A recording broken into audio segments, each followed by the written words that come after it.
My name is Søren Bjerg, also known as Bjergsen, and we're here at the Logitech offices, and we're going to talk about League of Legends. How did you get involved in professional League of Legends esports? I just played for fun, but I reached the high ranking just playing solo queue by myself. And eventually I figured why not play some minor tournaments where maybe you can win like $50 or something. And I was like, sure, it's my hobby, but why not try to make a little bit of money out of it? And then it just slowly built up to joining the LCS, which is something I didn't even know existed. What separates a pro League of Legends player from someone who's just really, really good at League of Legends? I think it's just the knowledge and just the dedication, because you can be good at League of Legends and you can play for fun, but to actually be a professional player, you have to play all day. You have to put in your best effort every single game. You can't slack off in even a single game, and you have to be able to just work at it more as a job sometimes rather than just playing for fun. What's it like seeing esports evolve to the point where you guys have sponsors like Logitech backing your team up and allowing you to travel the world and compete in tournaments like this? It's awesome. It's something I never expected when I went into pro. We just went in, we had our own gear from back home, and we went to a LAN event, and I played with my friends. But now it's really grown into a huge industry, and it's great to be a part of. Now, Logitech also has like a boot camp you guys are a part of here. Talk a little about that experience and what you guys do in that boot camp. We pretty much have a revamped roster with all the new players. So we just went here because it allows us to focus more. We're not sitting at home. We're really just, we sleep at a hotel and we come to the Logitech offices every morning and practice at like 9 or 10 a.m. So just being in a different area helps you focus and just puts your mind completely to the game. It helps a lot. Did you play any sports growing up? Hockey, baseball?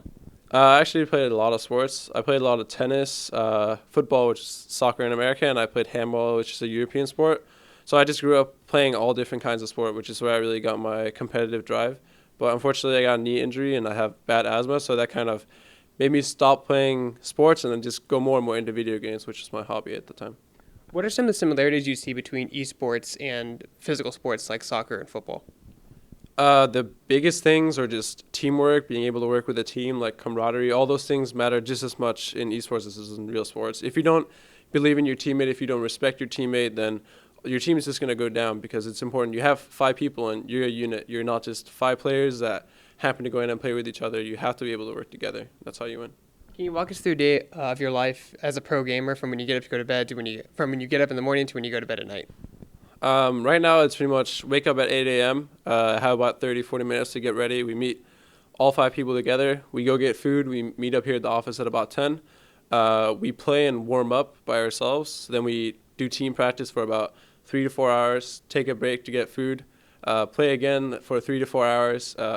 After every single game and the practice set, we talk about what we did wrong, what we need to improve on, what we need to do for the next day, and then we just pretty much play until about 11 p.m. or midnight, and then we go back to the hotel. So it's gaming all day and then breaks for food. That's pretty much it. What advice would you give to someone who wants to go pro in League of Legends? I think just really focus on yourself, because League of Legends is a game where it's very easy to just put blame on someone else because you have random teammates that you don't know when you're playing. But if you keep putting the blame on them, sure, they're going to mess up. Sure, they're maybe even worse than you, but you just have to take as much criticism to yourself and try to improve yourself. That's how you get better. What are your thoughts on Heroes of the Storm and its popularity, how fast it's risen over the past few months? I actually play Heroes every once in a while, mostly when I have like free time or in the off season. I think it's just a very relaxing, and I wouldn't say casual, but it's a lot easier to pick up than a game like League of Legends. So I can imagine a lot of players coming into the MOBA scene, they'd prefer to play Heroes because it's a lot easier to pick up. There's a little bit less of a learning curve in terms of like items and last hitting and all those kinds of things. So it's just more of a really enjoyable and simpler game in my opinion. What are your thoughts on esports events now being covered by broadcast big sports channels like ESPN? It's great. Any kind of exposure that can get esports out there, because I think a lot of people still see it as these like basement crawlers that plays just video games all day. But sure, we play video games all day, but it is a sport and it takes a lot of focus. Not just anyone could be, oh, I want to be a pro and go be a pro at League of Legends or any kind of esport. Where would you like to see esports 5 years from now? It's definitely a hard question. Just see esports continue to grow at the rate that it currently is. I think it is already getting really big, but it can always get bigger, and I just want some kind of, not necessarily for people just accept esports, but just accept gaming as a whole socially. I think it is more so in America than it was back in Denmark when I grew up, but when I grew up in Denmark, I played World of Warcraft a lot, I played Counter-Strike a lot, but it was kind of a taboo between my friends, and I love to see just the younger generations accept gaming more as a whole. Coming from overseas, do you see a lot of different metas from teams that play over in Europe, that play in the U.S., that play in South America? Just metas in League of Legends. There's definitely different metas, but everyone is just working towards playing the best one. But when a lot of people play a certain kind of style against you, then you feel like that is the best kind of style. And then usually at Worlds is where you really see the metas clash, and people try to adapt as fast as possible to the best one. But there's definitely a lot, but a lot of things are also similar.